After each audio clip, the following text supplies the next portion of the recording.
Hi friends, today I will teach you a super easy trick to find the square of numbers close to 50. ఈ trick Vedic మ్యాథ్స్లో చాలా famous and very fast. Let's take an example. 48 square 50కి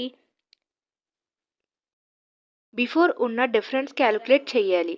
so 48 is 2 less than 50. 50 minus 2 is equal to 48.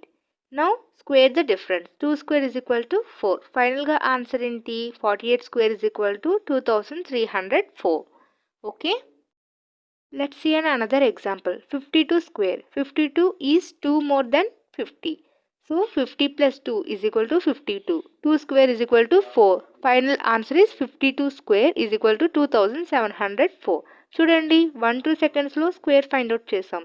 మీరు 49 square 53 square try చేసి కామెంట్స్లో share చేయండి. More easy maths tricks కోసం like, share and subscribe చేయండి. Thank you for watching.